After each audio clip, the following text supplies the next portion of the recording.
And at this time, it's my pleasure to introduce our speaker, Bill H., who's come to share the spiritual thought.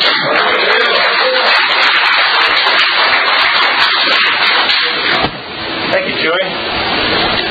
I'm an alcoholic musical, and I'm still very impetuous, and I'm impatient, and I hope you'll forgive me, but I'd like to publicly acknowledge that in 3 days, my beautiful wife is going to celebrate 20 years of sobriety, and I have a chip for her that I'd like to give her in front of everybody.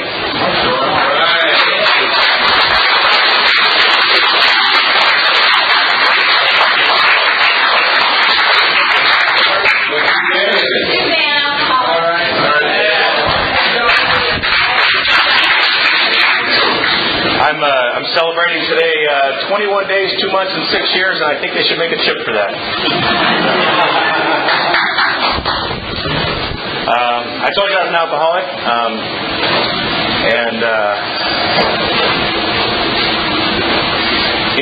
what I'd like to do is to start with a prayer. I hope that doesn't offend anybody. If it does, no, I don't want to be a wise guy. You know what? I just hope it doesn't offend anybody. But I'm gonna share with you a prayer that my wife and I share together most every night. I say most every night because there are some times when things come up and we miss it. But praying with my wife has been something that I've learned to do in Alcoholics Anonymous, and my life is so much better for it. So if you're not doing that, if you're not praying, or if you're not praying with someone that you love, I want to encourage you to do that. And if this is helpful by any way, then I've achieved my goal here tonight.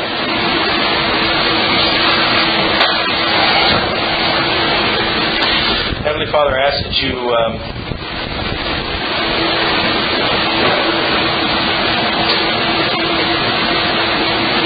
tell me what to say next. That's not how I start. I usually do it like this. Charles. Heavenly Father, I want to thank you for another clean and sober day here on earth. I want to thank you for all of your blessings, and ask you to please show them to me. Help me to share them, and make me a good steward with all of your gifts. I pray, Lord, that you would continue to work through me. Please show me the truth. Help me to live in the truth. I pray that I want to thank you, Lord, for forgiving me of my sins, and I ask that you work with me to help me to become the man that you'd have me be. I pray, Lord, that you'd give me knowledge of your will, give me the strength and the willingness to carry it out. I pray that you would use me to help build your kingdom here on earth. I pray that all of your children would come to know you, that they would find the joy, the peace, the love, and the freedom that I've found in you. I pray for all your children that their needs would be met, and that you'd use me to help make some of that happen, especially when I don't want to. Pray for healing, and for all your children who are suffering, Lord, I pray that they find peace in you. It's in your name I pray. Amen. Wow, thank you. So I'm going to tell you a little bit about what I was like, what happened to me, and what my life's like today. And I'm going to try to follow that script. I don't know that I remember the first time that I drank, but I remember the first time that I remember that I drank. Okay? So I'll tell you about that. I was a freshman in high school, and I was hanging out with some older kids. And previous to that, I remember the first social gathering that I really remember in my head was in like 7th or 8th grade. There was a dance, and I remember going home and getting cleaned up and doing my hair just right and putting on the right shirt and going to the dance. And there was at least one little filly in the crowd that I might have had my eye on at the time, and I wanted so bad for her to like me. And so what I did is I went to the dance, and I watched people dance, and I stood with my back against the wall. I was frozen in fear. I was afraid that if I asked her to dance, she might say no. And if she said no, I don't even know that I know what might happen, but it felt like the end of the world. I I just felt like I would cease to exist. I don't. That's as much as I can describe in terms of what I was afraid of, but I was scared to death. And so what I did is I just didn't participate, and that would begin a pattern in my life. When I get scared, I isolate. I back off. I don't want to participate. So back to this early experience drinking, I was with some older kids, and they had a car, and they picked me up and took me to this high school dance, and there was a tall can of beer rolling around the back seat. And I asked them if I could have that. Now, I didn't ask them if I could have that because I liked the taste of beer. I asked them if I could have it because I wanted to be part of. I wanted to fit in, and they seemed to be having fun, and I wanted to have fun. And I drank that beer that night and went into the dance, and I got to tell you, I had a great time that night. I asked so many different girls to dance. Some of them even said no. And you know, the funny thing is, my reaction was much different than I anticipated. My reaction was much more like, she don't know what she's missing, right? And it's funny, but that's one of the things that alcohol does for me, right? It makes me a little bit impervious to attack. It makes me a little bulletproof, if you will. And that night, I don't remember all of this specifically, but I know, because I don't remember anything different, that I made it to my house that night. I slept in my bed. I didn't get sick. I didn't get in a fight.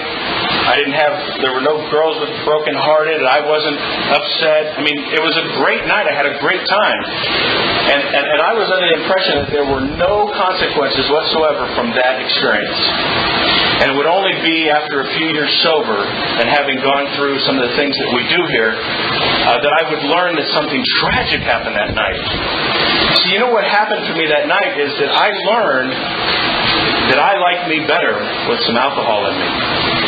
And I also learned that you like me better when I have a little alcohol in me. And I certainly don't want to deny you of liking me. So I'd like to tell you that every chance I got after that, I drank, and that's probably true. But you know what? I grew up in a situation where alcohol wasn't readily available. So I didn't drink like every day for the rest of my life, 7 by 24. That's just not my story. But I drank frequently when I could. And over the years, I would find that my drinking would continue to progress. And what would happen is I would have accessibility to alcohol. Like, for example, I joined the Army. And in the Army in Colorado and in Texas, I could get alcohol on base even though I was still only 19 years old. And see, I thought I drank because I was bored. I don't know that I really know why I drank. The only thing I can come up with is something out of the doctor's opinion that says I like the effect produced by alcohol, And going back to that, I don't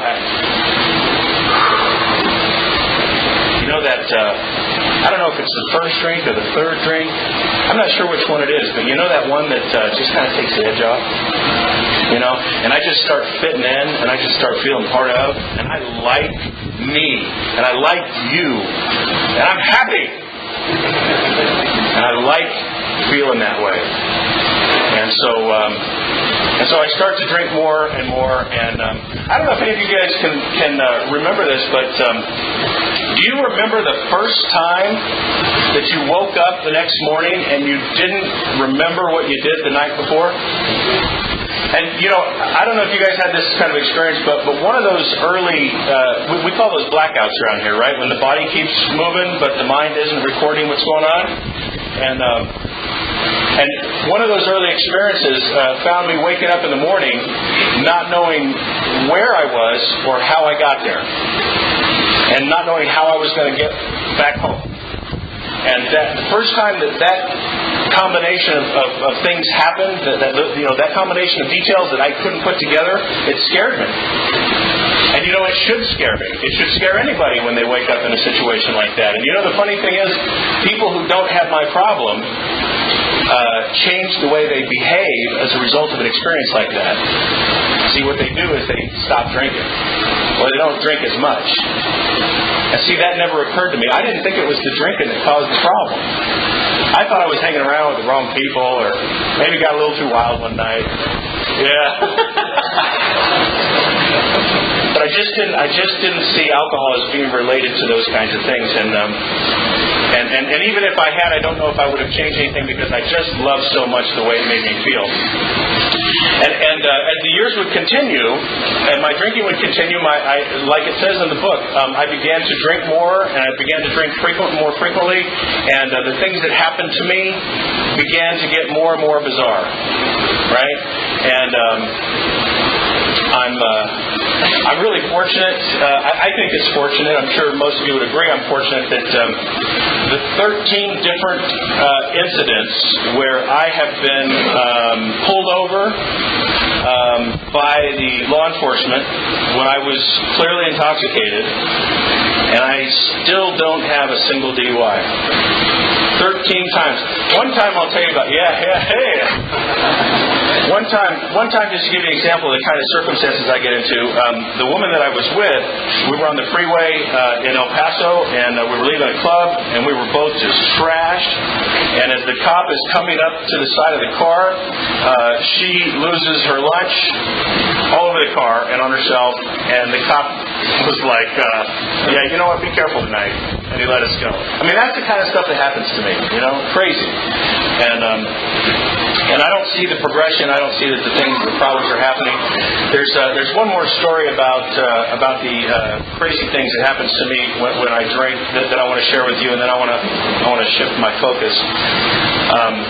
I have a brother-in-law. Okay, technically he's an ex-brother-in-law, but anyway, he'd been a friend in high school. He'd been the guy that was close to me for a long time, and was part of the family for a while. And he lived out in Lake Havasu for a time, and I went out to visit him. Now, I want to tell you that I had every intention of that weekend. Our intentions were to get hammered, to get on the water, and have a good time. That was the stated goal. And on the way into town, I started noticing there were billboards, and the billboards had big posters on them. I mean, huge signs that said, "Don't drink and operate a watercraft." And it was, Memorial Day weekend? That's the one in May, right? They were the first part of it. So they were really putting on a big campaign to try to keep people from doing this. And I saw the sign and I thought, yeah, that's a good idea. People shouldn't do that. But again, my full intention was to do exactly that. And then as I got closer to town and I tuned in a radio station, there were radio spots that said the same thing. They said, whatever you do, don't get behind the wheel of a watercraft. If you've been drinking, we will take you to jail. And I said, that's what they should do with those people. And I got into Lake Havasu that night, and we were watching TV, and there was a television commercial. Now, see, I'm not one on picking up the obvious, see? And the next morning, we got out of bed, and we went to the grocery store. And I don't know if you can relate to this, but I had this sort of out-of-body, you shouldn't be doing this feeling as we're walking into the grocery store. I've got this sense that's telling me this is a bad idea, but I can't stop doing it. And I walk into the store and we walk out with a 30-pack or whatever it was. We walked out with enough beer to get us drunk. And then we went to rent the boat. And we went out on the boat. And lots of crazy things happened that day. But the thing I want to tell you about is that near the end of the day, two drunken kids thought it would be funny to try water skiing. I don't know if you've been to Lake Havasu, but in the afternoon there, the wind picks up and the swells are usually, really, about 3-foot swells, 3 foot between the peak and the valley of the wave. It's not water skiing material, But see, we thought it'd be fun. So I jump in the water and I get dragged around for a while and I can't take it anymore, so I get back in the boat. My friend gets out in the water and we start pulling him and he falls. And as I'm bringing the boat back around to pick him up, I get this great idea. See, I think it'd be really funny to come up real close to him and then turn and throw a big wake of water at him. And let me just encourage you, if that thought ever crosses your mind, don't do it. What happened was as I went to turn the boat, I just got this sick feeling in my stomach. And I can't tell you what I felt or what I heard or what, but there was just something that was really, really wrong as I made that turn. And as I came around and I could see my friend, I saw his head in the water and I saw this circle of red water growing around him. And to this day, I don't have the foggiest idea how we got him into the boat. how did I get the boat close enough to him and turn the propeller off? And I don't know. I have no idea how that happened, but I know that somehow we did that, because I remember as we pulled him up and he laid face down on the deck of the boat, I saw 3 very deep and very long gashes in his buttock. I could see his hip bone through about 5 or 6 inches of flesh, and he was bleeding profusely. I don't know about you, but that's a sober, right now moment. But I'm drunk. And the best thing I could do is take the little tank top thing I was wearing and try to apply some pressure and get that boat back to the dock as quickly as I can. And if you've ever been there, they have like a 12-mile, 5-mile-an-hour zone. It's a really long one. And we're doing 40 all the way through it. And people on the docks, on the sides, are screaming at us, because we're breaking the law. Terrible thing to do. And while we're making our way to the thing, my buddy says, he's in some kind of shock, but he says, "Hey, get rid of the beer cans." And so I'm spewing like silver bullet cans out of the boat, doing 40 miles an hour through the no-wake zone, and I'm thinking nothing's wrong here, right? Well, we find, and again, I don't know how we got into the slip without wrecking, but I jump up out of the boat and I'm falling and I can barely walk, and I run in and I yell 911. And it was amazing. The ambulance was there very quickly, and they grabbed him and took him away. And I saw the sirens on the ambulance, and it occurred to me that there was probably going to be another set of those following. And sure enough, the police showed up and they arrested me and they took me to jail. And I don't know if you've been locked up before, but the funny thing is they don't have like the internet there, or phones you can readily use. I had no idea what the condition of my friend was that night, and I don't know if you've been through anything like that, but let me tell you, I still have nightmares today when I think about what I saw with my friend's wounds. This was a very graphic, gory injury, and that whole night, I was drunk out of my gourd and just out of it, and full of fear, man. I was afraid I'd killed my friend. I was afraid that I'd killed him. And I'll report to you today. I told this story once before, and I never did tell the end of it, and people were driving me crazy. But he's alive and well, and I thank God for that. And I don't want to get too far into my story just yet, but I have made a couple of attempts to make amends to him, and I haven't been able to make that happen yet. And I hope someday to be able to set that wrong right with him. But I can tell you that he's alive, and one thing I heard him say one time, he was kind of joking. He said, "Well, I guess the Calvin Klein underwear model job is out." I'm glad he was able to find some humor in it, but it's a tragic situation, and I caused some very significant and permanent harm to my friend, and I don't know how to make that right yet. But anyway, that's what drinking did to me. One day, I woke up and I was awakened, I should say, early one morning, and there was like 3 of my sisters there, and I'm like, "What's going on?" And they bring me in the living room, and maybe you've seen the show Intervention, but I've got it going on in my living room right now, and I'll tell you that I had been going through some really difficult times with some chemicals, and I want to be clear with you guys. I am an alcoholic without any question in my mind, but I've done some other things that create just as much damage, if not more, perhaps at times. And I was coming off a really, really long run, and I was wore out. I don't know if you can relate to that, but I was at a point where, if somebody knocked on the front door, I didn't have the energy to go to the door. If somebody called, I didn't have the. I didn't know what they wanted, but I was so spent, man. I just didn't have it. I just couldn't do it, man. And that was all happening like the week that led up to that Saturday morning, and so I woke up and there's this intervention going on, and you know what? I wanted help. I inside silently had been screaming for help, but I couldn't verbalize it. And if you asked me, do I want help? I'd have told you, no, I don't want help for what? you know.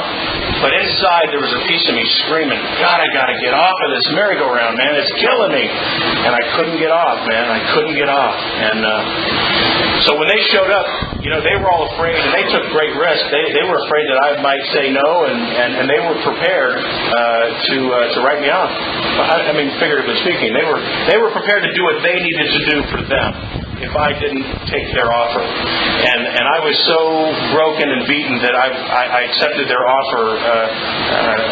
Inside I was happy about it. I'm sure I didn't display any happiness about it, but I was relieved. And I went to a treatment facility. I was there for 30 days, and I learned some really great things. And then I promptly came home and got drunk. You know, I used all the prescriptions that I had that I needed to live with this fear that I carry around, you know. And then when I ran out of the pills,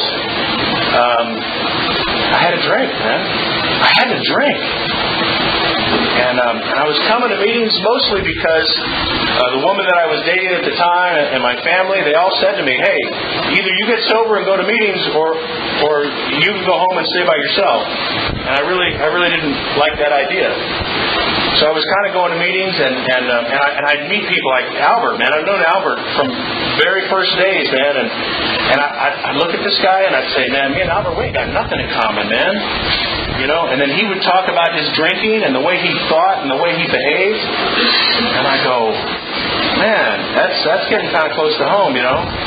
But let's not overreact. I'm not quite, you know, I don't have a problem, you know. I mean, surely I can handle this. And I really did. I believed that I could stop drinking. And so I was coming to meetings to pacify those people who I cared about and who I wanted around me.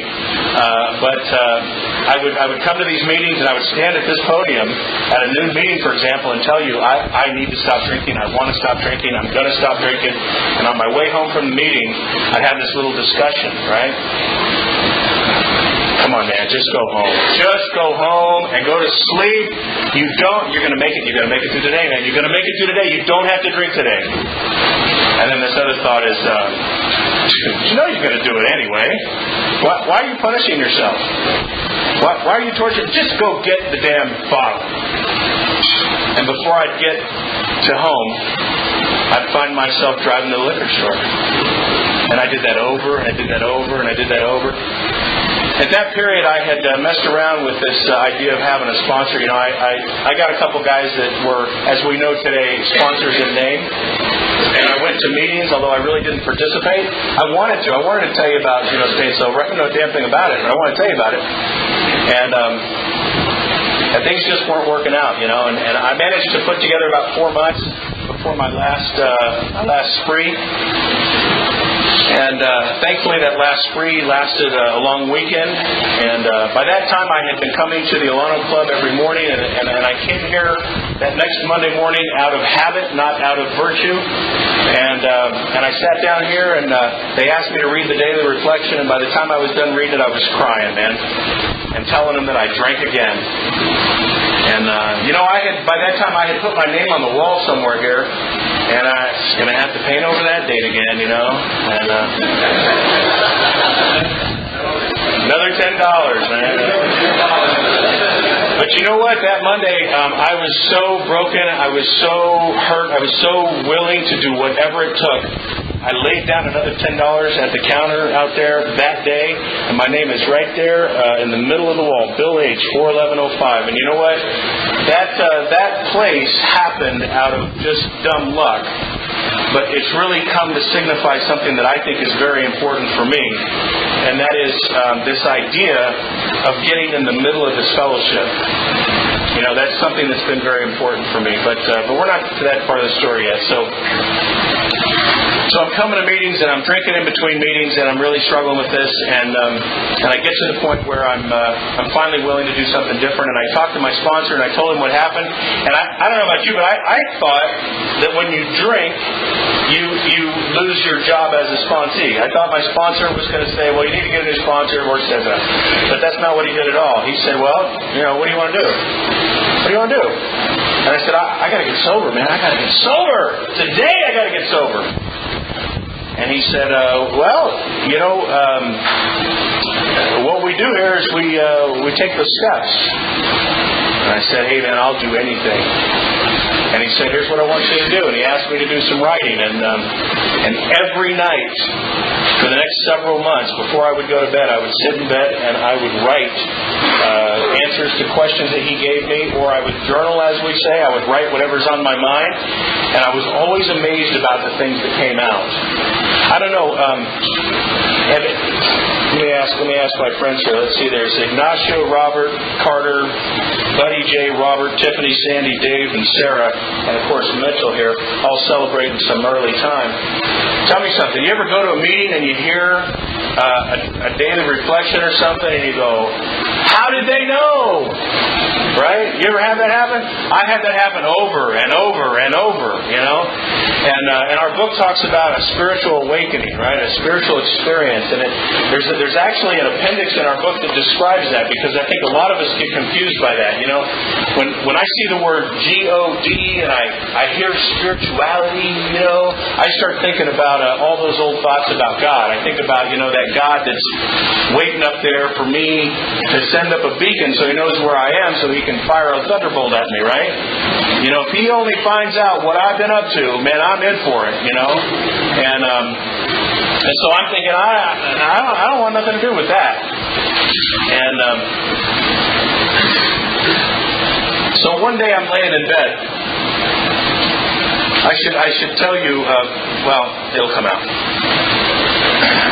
I'm laying in bed on a Sunday morning. I'm not doing any kind of church, none of that business. I don't need that in my life, And I wake up with this idea, and I don't know if you've ever had this, but you get this idea in your head, you just can't shake it, And the idea that I have in my head is, get on your knees and pray.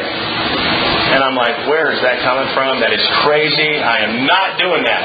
And I roll over and I try to go back to sleep, and I'm awakened by this thought again. Right? So, I know today, because I study this book and I hang around with the winners. I hang around with people who do what we do here. And they've taught me.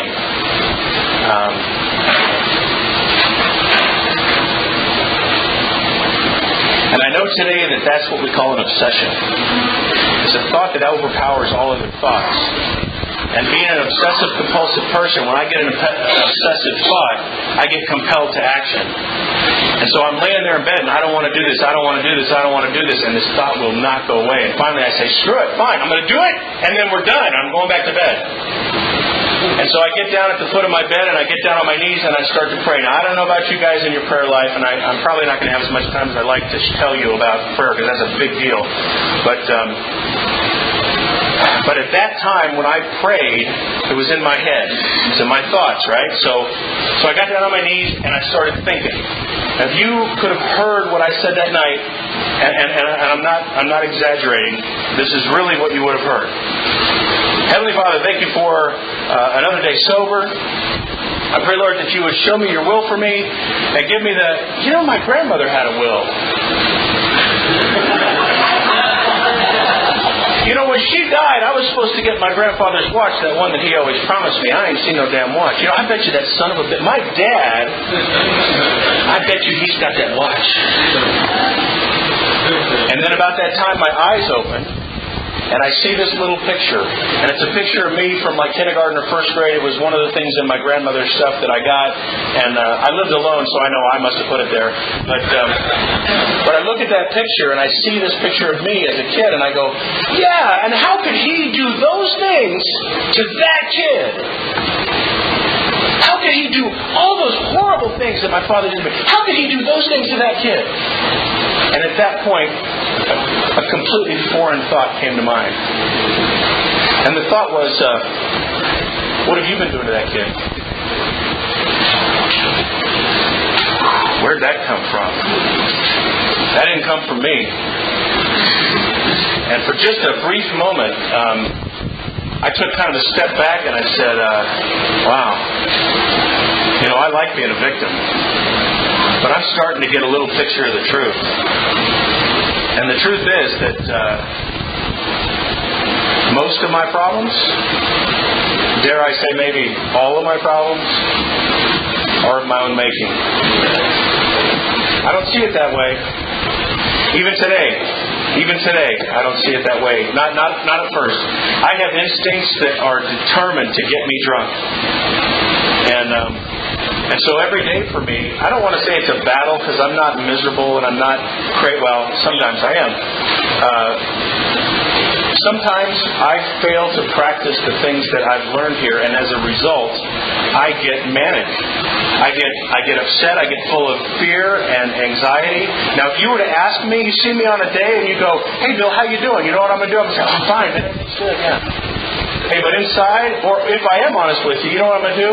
I'm going to come up to you and say, "Man, you're not going to believe what these people did to me today. Can you believe this?" And you know the thing that I've learned, and I wish I could practice it all the time, but I don't. I'm work in progress here, man. I'm getting better at this. But what happens to me is I forget that there's somebody or something or whatever that's really in charge of all this, and I think that I know what's best, and I think I know what needs to get done. And we call that self-reliance. And when I'm working out of self-reliance, I have a thing called an ego. And this ego is determined to make things go the way that I want them to go. And see, I become completely blinded. I get what do they call those they put on horses? Blinders. Look at that. Hey, look at there. I get a singular focus. See, I get a focus on just what I want.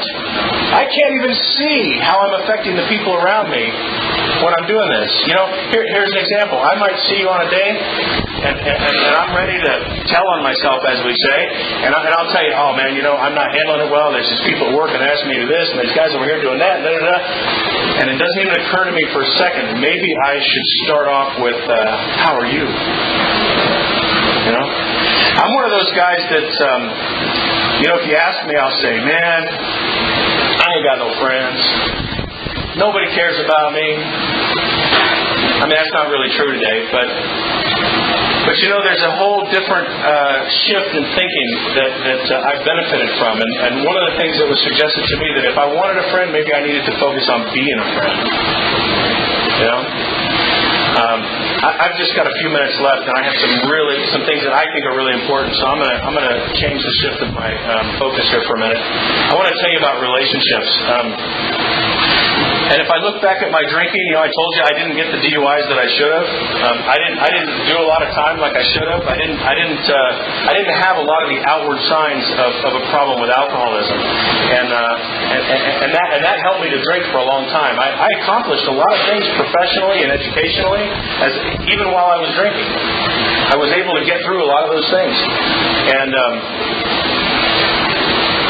but if I'm honest about it, the one thing that was a continuous source of failure for me was relationships. And I never saw the truth of my behavior in relationships until I went through an inventory day, Went through the process of doing the fear and the resentment, the fear, and the sex inventory. Until I did that work, I didn't see what I was doing. See, maybe you can relate to this. What I do is I find some lady that I kind of find a liking to, she looks a certain way, and I think I'd like to have some of that. And what I start doing is I start putting on masks. See, I want to make myself look attractive to her. And I start doing things. I start behaving in ways that I have no intention of sustaining. For example, I might show up every day with a flower. I can promise you, I am not a guy that's going to show up every day for the rest of my life with a flower. Okay? But see, what I want to do is I want to just win your affection. I want to win your love. See? And then once I get it, then I can go back to being me. And once I go back to being me, then I start thinking about this and I go, "Oh, you think you love me? Well, let's find out if you love me." And I start putting you through some inappropriate behavior. I start behaving in ways that I have, and I'm not, guys, you got to understand, I'm not conscious of this. I'm not thinking to myself, this is what I'm doing. This is all in retrospect. When I go back and I look at the things that I've done and said and the way I've behaved and the way I've thought, it's only through that I've come to this truth. When I'm doing this stuff, I don't see it. Right? I just think I'm being the guy. I'm, hey man, I'm cool, man, And And then it occurred to me one time to think about, if I looked at my drinking, there were definitely some hills and valleys in my drinking. There were times when I didn't drink quite as much, and there were other times when it was just over the top. And you know when it was over the top? Is when she was telling me, I love you. Because that was part of the way, you love me? Let's find out how much you love me. Because see, the thing is I live according to this lie. This instinctive lie that tells me that I'm not good enough, and you're going to abandon me anyway. It's just a matter of time. And I don't want to get connected to you. So you know what I'm going to do? I'm going to make you show your true colors. I'm going to make you show me that you don't love me, so I don't waste my time with you. And so I go through a series of relationships over and over and over and over. Got to be a joke one time. They had an episode of Friends where one of the characters was engaged 3 times. Was it Ross, I think? They started calling me Ross because I got engaged 3 times, And a lot of that's changed. I also am the kind of guy that would go to my grandmother's house and take things that I thought I needed more than she did. And as a result of that kind of behavior, I'm the kind of guy that forced his grandmother to tell her daughter, my mother, that I wasn't welcome at her house anymore. How's that for Student of the Month, huh? Yeah, I had to put my grandmother and my mom through that. They had to tell me I wasn't welcome at Grandma's house anymore. Because that's the kind of guy that I can be. And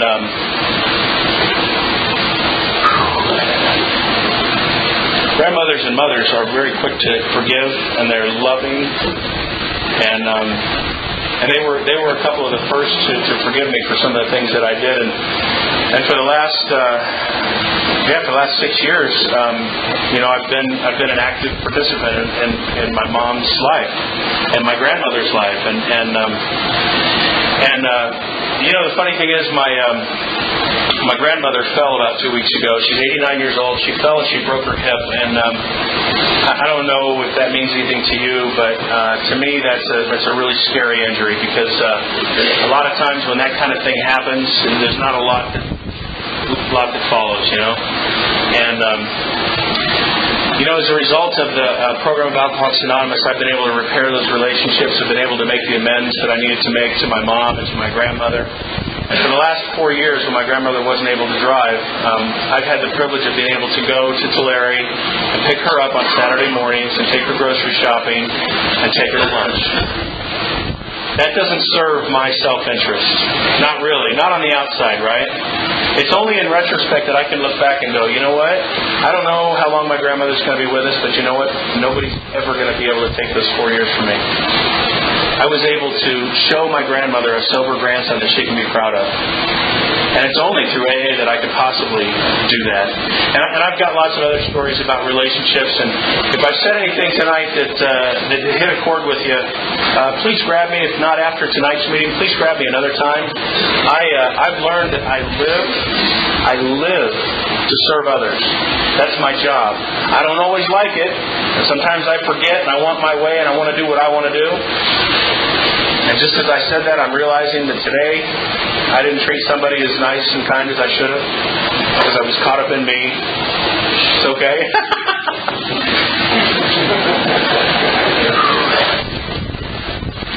I'd love to tell you more about my relationships, and I want to assure you that my life is today full of amazing relationships. And I have to tell you this briefly, and then I want to read one last thing. You know those women that I was always after? They always had a certain thing that I wanted, and it was physical. Okay, I mean it just was.